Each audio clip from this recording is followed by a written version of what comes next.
Hello students, this is the 17th lecture of Radio and Telecommunication System. In this session, we will discuss about the sky wave propagation and structure of atmosphere. तो आइए सबसे पहले देखते हैं sky wave propagation होता क्या है। तो वैसा प्रोपगेशन जिसमें जो है ट्रांसमिटेड सिग्नल आइनोस्फेयर से रिफ्लेक्ट होकर के वापस अर्थ पर रिसीव होता है रिसीवर पर, तो उसको हम लोग क्या कहते हैं, स्काई वेव प्रोपगेशन। एक ट्रांसमीटर है जो कि अर्थ पर है और एक रिसीवर है जो कि अर्थ पर है। तो ट्रांसमीटर से ये सिग्नल ट्रांसमिट होता है और आइनोस्फेयर से रिफ्लेक्ट बैक हो करके अर्थ पर रिसीवर पर ये क्या होता है, रिसीव होता है।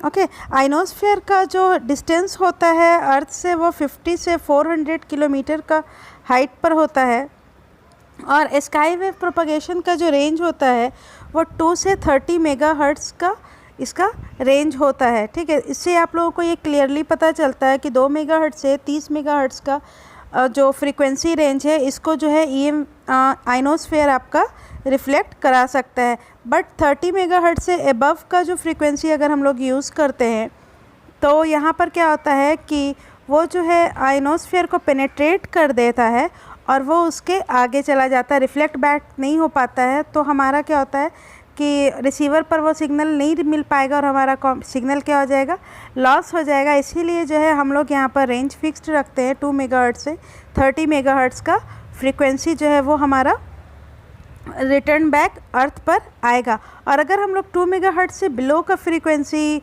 अगर यूज़ करते हैं तो वो जो है ट्रांसमिट मतलब आइनोस्फेयर तक नहीं पहुंच पाएगा और उसके वजह से भी क्या होगा, हमारा सिग्नल लॉस होगा। ओके, तो ये दोनों कंडीशन हम लोग इसलिए जान रहे हैं क्योंकि ये जो रेंज फिक्स्ड किया गया है इसी कंडीशन के बेसिस पर ये फिक्स्ड किया गया है। नेक्स्ट है कि आइनोस्फेयर का कुछ प्रॉपर्टी होता है, कुछ कॉन्स्टिट्यूएंट पार्ट्स होता है, जैसे कि उसमें बहुत सारा चार्जेस होता है, गैसियस आयंस होता है, फ्री इलेक्ट्रॉन्स होता है, म्यूचुअल मॉलिक्यूल्स होता है।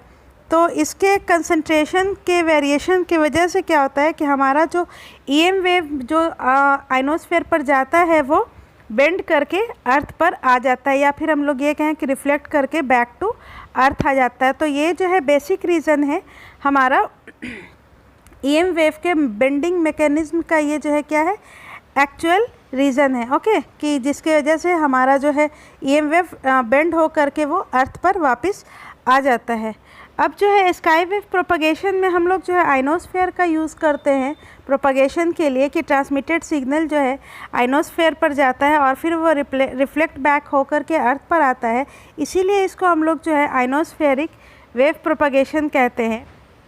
इसका जो एप्लीकेशन है वो short wave M radio broadcasting में होता है, इसीलिए इसको हम लोग शॉर्ट वेव प्रोपगेशन भी कहते हैं।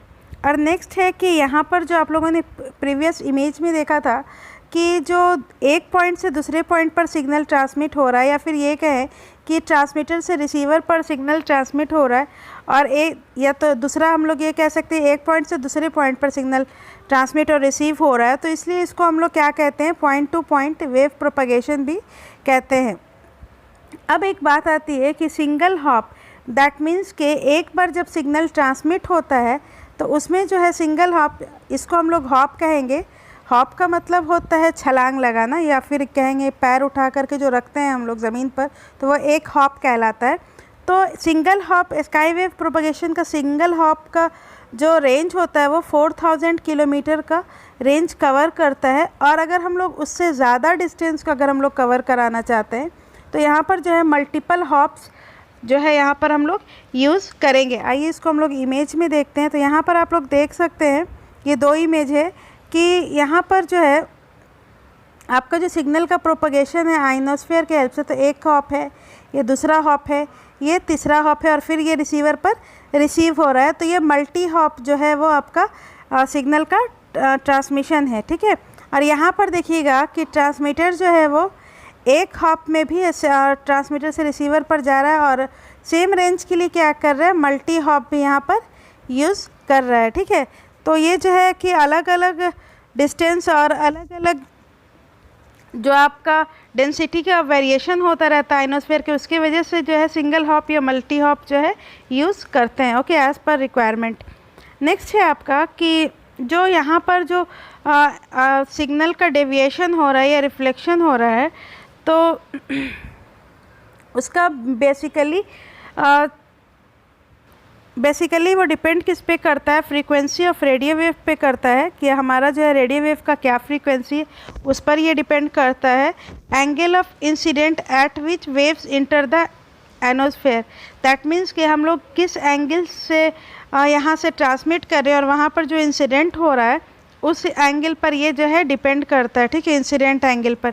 ये एंगल यहाँ पर जो एंगल बन रहा है, एंगल ऑफ इंसिडेंट, ये इस पर ये डिपेंड करता है। ओके, नेक्स्ट है आपका कि आयनोस्फेयर पर जो पार्टिकल्स होता है, आपको बताया कि वहाँ पर जो है बहुत सारा चार्जेस होता है, मॉलिक्यूल होता है, फ्री इलेक्ट्रॉन्स होता है, तो उस चार्ज पार्टिकल के वजह से भी जो है क्या होता है, ये जो है डेविएशन या फिर ये क्या है रिफ्लेक्शन जो होता है वो उस पर डिपेंड करता है। ओके, और हमारा और जब पार्टिकल्स का जो है डेंसिटी अगर वेरी करेगा तो हमारा जो है आयनोस्फेयर का उस पॉइंट पर थिकनेस भी बढ़े या घटेगा, तो वेरी करेगा, तो उस पर भी ये थिकनेस पर भी जो है हमारा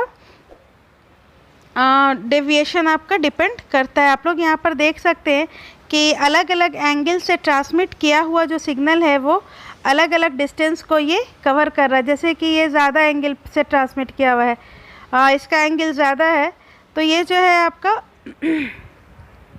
कम डिस्टेंस ट्रैवल कर रहा है, और इसका जो कम एंगल पर हम लोग उसको ट्रांसमिट कर रहे हैं तो वो जो है ज़्यादा डिस्टेंस को वो कवर कर रहा है, ये इस पर डिपेंड करता है। ओके, नेक्स्ट है आपका कि structure of atmosphere, next topic है। तो स्ट्रक्चर ऑफ एटमॉस्फेयर पढ़ना ज़रूरी क्यों है?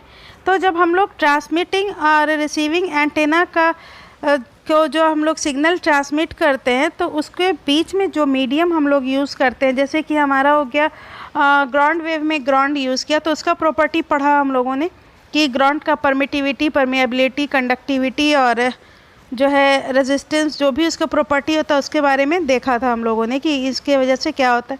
तो यहाँ पर जो है एटमॉस्फेयर का भी बहुत ज़्यादा रोल होता है आप लोगों को सिग्नल ट्रांसमिट करने में। तो इसीलिए हम लोग जो है एटमॉस्फेयर के बारे में, एटमॉस्फेयर के स्ट्रक्चर के बारे में पढ़ेंगे। तो एटमॉस्फेयर जो होता है बेसिकली इसमें बहुत सारा रीजन्स होता है, ठीक है, मतलब लगभग 7-8 रीजन है, कहीं पर 6 बताता है, कहीं पर 7 बताता है, तो बहुत सारा सब डिवीज़न में इसको डिवाइड किया गया। बट यहाँ पर जो हम लोग के लिए यूज़फुल है वो बेसिकली 3 ही यूज़फुल है, 3 लेयर ही यूज़फुल है। तो जो पहला है आपका ट्रोपोस्फेयर, जिसको हम लोग क्षोभ मंडल कहते हैं। दूसरा है स्ट्रेटोस्फेयर, जिसको हम लोग समताप मंडल कहते हैं। और तीसरा है आयनोस्फेयर, जिसको हम लोग आयन मंडल कहते हैं। तो ग्राउंड वेव प्रोपगेशन में तो सारा कुछ ट्रोपोस्फेयर में हो गया, ठीक है। नेक्स्ट हम लोग का स्ट्रेटोस्फेयर का देखते हैं हम लोग को आगे कहाँ पर यूज़ होगा। और अभी जो हम लोग पढ़ रहे हैं वो आयनोस्फेयर के बारे में पढ़ रहे हैं, आयनोस्फेरिक प्रोपगेशन के बारे में पढ़ रहे हैं। तो स्काई वेव में आयनोस्फेयर का यूज़ होता है। और ये सबसे पहले, दिस इज़ द फिगर, यही आपका लेयर और उसका डिवीज़न है कि ये अर्थ है और सबसे पहले जो ट्रोपोस्फेयर है वो 15 किलोमीटर की हाइट पर आता है। नेक्स्ट है आपका स्ट्रेटोस्फेयर जो कि 15 से 50 किलोमीटर तक आता है। और उसके बाद क्या है आपका 50 से 400 किलोमीटर तक जो है आपका आयनोस्फेयर है, ठीक है। तो ये 3 लेयर्स जो है आप लोगों का बेसिकली कम्युनिकेशन में हम लोग अभी यूज़ करेंगे। तो सबसे पहले हम लोग ट्रोपोस्फेयर के बारे में जानते हैं। तो ये जो रीजन है वो अर्थ के एडजेसेंट है, मतलब कि अर्थ से सटा हुआ है और इसका जो हाइट है वो 15 किलोमीटर तक इसका हाइट है, ठीक है। अर्थ से ये 15 किलोमीटर के अगर हाइट तक की बात करेंगे तो वो जो है ट्रोपोस्फेयर के अंदर में आएगा।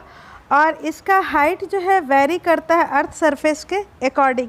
जैसे पोल पर इसका जो हाइट होगा वो सबसे कम होगा और इक्वेटर पर इसका हाइट जो है वो सबसे ज़्यादा होगा, ठीक है। इसका इसी एरिया में जो है ट्रोपोस्फेयर में ही क्लाउड का फॉर्मेशन होता है।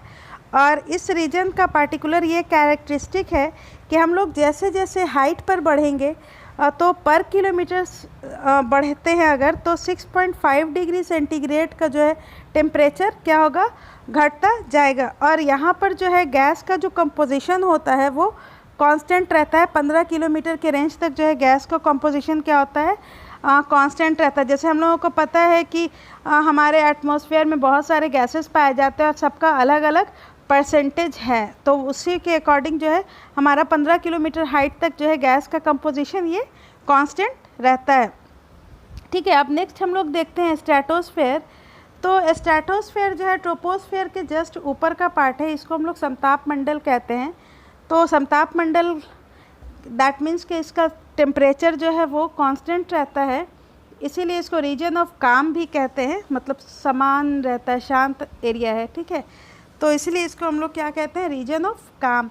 और इसका जो रेंज है वो 15 से 50 किलोमीटर का रेंज है। और ओजोन लेयर जो है या इस स्ट्रेटोस्फेयर में ही पाया जाता है। और ओजोन लेयर का बेसिकली जो यूज़ होता है कि ये हम लोगों को अल्ट्रावायलेट रेज से बचाता है। ठीक है, नेक्स्ट है आपका आइनोस्फेयर। तो स्ट्रेटोस्फेयर के जस्ट एबव का जो लेयर होता है वो आइनोस्फेयर होता है, और इसका हाइट जो है वो 50 से 400 किलोमीटर के हाइट पर होता है। और यहाँ पर इस रीजन में मतलब आइनोस्फेयर में क्या होता है, आयोनाइजेशन जो है यहाँ पर होता है, मतलब कि हमारा जो मॉलिक्यूल्स है वो जो है सन से जो भी रेज आता है तो मॉलिक्यूल्स क्या होता है, टूटता और जुटता रहता है, तो जिसकी वजह से आयंस का जनरेशन होता है। उसका कारण क्या है कि हमारा जो मॉलिक्यूल्स टूटता और जुटता रहता है, उसका कारण है कि हमारे जो सन से काफ़ी रेडिएशन निकलता है, जैसे अल्फ़ा, बीटा, गामा और यूवी रेज जो होता है।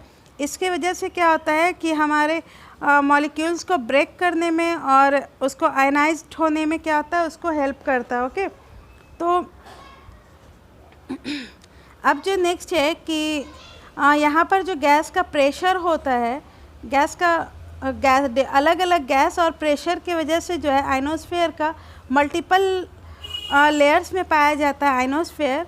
और वो जो लेयर है DEF, ये 3 लेयर बेसिकली पाया जाता है। अब यहाँ पर DEF में भी F को भी फर्दर डिवाइड करते हैं, F1 और F2 में हम लोग डिवाइड करते हैं। और यहाँ पर जो मल्टीपल लेयर्स का पाया जाता है जो मल्टीपल लेयर्स, उसका बेसिक कारण होता है दिन और रात कंडीशन पर वो डिपेंड करता है, दिन और रात के कंडीशन पर वो डिपेंड करता है। दैट मीन्स कि डे टाइम में जो है आपका D लेयर पाया जाता है, बट एट नाइट टाइम जो है D लेयर जो है वो क्या होता है, वैनिश हो जाता है, ख़त्म हो जाता है। उसी तरह से डे टाइम पर जो आपका F लेयर है वो 2 पार्ट्स में F1 और F2 में डिवाइड हो जाता है, बट एट नाइट टाइम में ये जो है क्या हो जाता है, सिंगल लेयर में ये कन्वर्ट हो जाता है। इसको हम लोग मतलब इन एक्सप्लेनेशन जो है नेक्स्ट सेशन में पढ़ेंगे, जब हम लोग ये जानेंगे कि आइनोस्फेयर का स्ट्रक्चर के बारे में पढ़ेंगे तो हम लोग को ये पता चलेगा। ओके, तो this is all for today session. Keep learning, keep watching, thank you.